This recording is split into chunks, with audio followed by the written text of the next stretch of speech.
अर्थमंत्री आणि मुख्यमंत्री राज्य सरकार या राज्यातील 2,10,000 अंगणवाडी कर्मचारी 37 दिवस संपामध्ये सहभागी आहेत।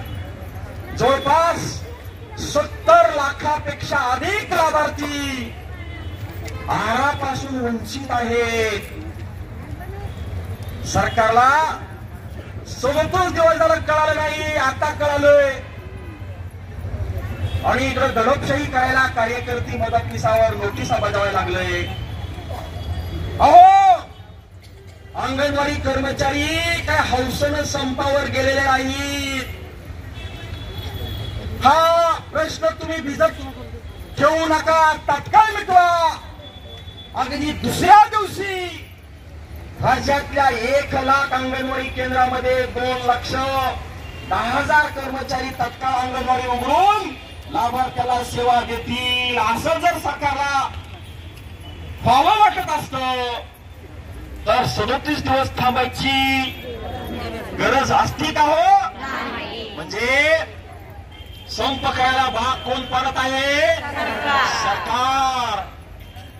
आणि मग या आंदोलनाच्या माध्यमातून आपल्या काही भगिनी त्यांना त्रास सुद्धा होत आहे। कालचीच ताजी घटना आहे, विदर्भामध्ये एक आपली भगिनी आपल्याला सोडून गेलेली आहे। अत्यंत दुर्दैवी घटना आहे। पन्हाळा तालुका, तिथून एक भगिनी मुंबईला निघाली 4 आणि 5च्या आंदोलनाला। मानसिक ताण झाला, सरकार मागण्या लवकर मंजूर करत नाही, हार्ट अटॅक आला आणि पन्हाळा प्रकल्पातील भगिनी आपल्याला सोडून गेली। सरकार आमची किती अंगणवाडी कर्मचाऱ्यांचे जीव घेणार आहे त्यावेळेस त्याचे डोळे उघडेल।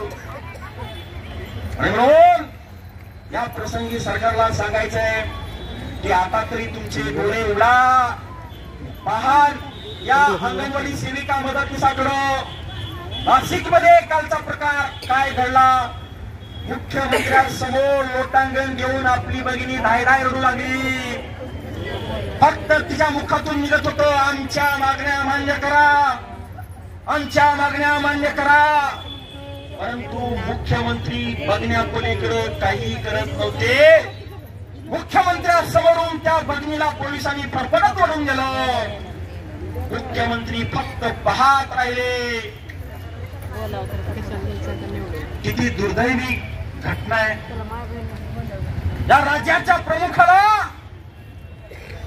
गोरगरीब अंगणवाडी सेविका मदतनीसांचे प्रश्न दिसत नाहीत। हात जोडून नतमस्तक होऊन ही भगिनी सांगत होती, परंतु यांच्या हृदयाला पाझर आणखी फुटलेला नाही।